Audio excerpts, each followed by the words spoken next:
Richmond International Raceway for Mike Mulhern, MikeMulhern.net.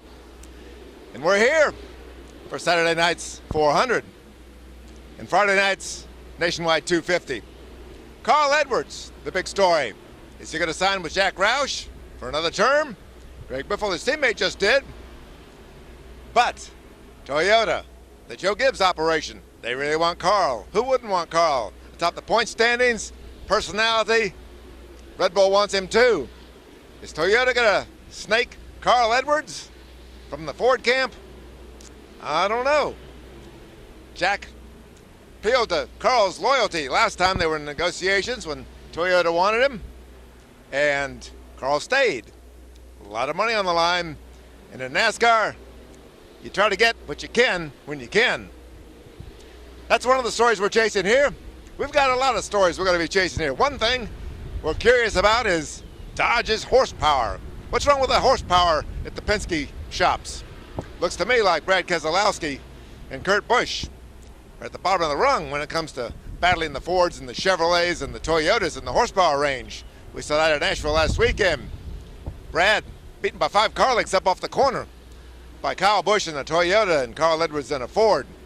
Not so sure how that's going to play out this weekend, but I'm thinking that the Dodge teams need to get up on the stick and get some more horsepower for those guys.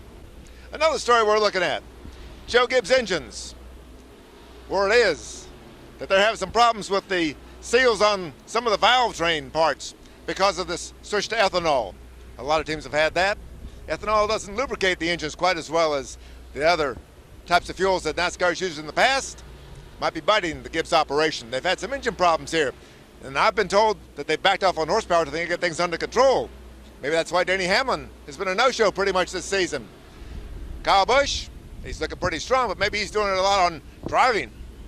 And Joey Logano, not quite sure where he fits in, but the Gibbs guys, they need to get a little more horsepower. Need to get the engine thing back under control. And another thing, Ford, dominating the game right now. Looks to me like Jack Roush's new computer simulation program is working fine. They picked up things last July. It's almost May 2011, and Jack's new computer simulation program looks solid. We talked to Robbie Reiser the other day. He says the deal is, with the computer simulation programs I've got now, it can tell them in advance what a car's going to be doing 60 miles, 70 miles into a run. And that's a big advantage. Before, teams would set up statically on their chassis and then kind of guess what was going to happen halfway through a gas run. Now they've got a lot better computer simulation programs, and they know a lot better. We've seen that with Jimmy Johnson over the years, and now we're seeing that with the Jack Roush bunch, Carl Edwards in particular. But who do you think is going to win Saturday night's race? Me? I'm thinking it's this guy right over my shoulder, Dale Jr. He looked good at Talladega. He's looked good this season. Got a good attitude. I'm thinking him and Steve Letarte, his crew chief, are going to make it to victory lane in Saturday night's 400 at Richmond. We'll see. One last point. We were looking at one of the NASCAR magazines the other day, and they were doing a story on the Hall of Fame. Now, I've got a lot of gripes about this new Hall of Fame. It ought to be called the France Family Hall of Fame or the NASCAR Executives Hall of Fame because it's not really a definitive NASCAR Stock Car Racing Hall of Fame, in my humble opinion. This article is on Bud Moore, who's going to be inducted. Bud Moore, the legendary engine builder and legendary car owner over the years. And the picture these people put in the magazine was of little Bud Moore.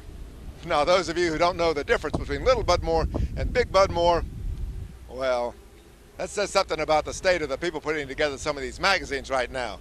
Little Bud Moore is a good buddy of mine. The last time I saw him, he was selling T-shirts at the ACC tournament. He was a hustler. He was a driver. He was not a car owner. Well, not to speak of, not in the Bud Moore sense. I don't know if Little Bud's ever going to make it into the Hall of Fame, but he's a cool guy. You ought to get to meet him sometime. I think he's on Facebook. Big Bud, I remember at Talladega one time, he got so ticked off at the tires they were running and qualifying, he took out a big old knife and slashed all 4 of them. I think he lost his tire deal for the rest of the year. Big Bud Moore. The Hall of Fame, NASCAR's Hall of Fame, we'll be talking about that too between now and Charlotte. Mike Mulhern from MikeMulhern.net in Richmond for the Richmond 400.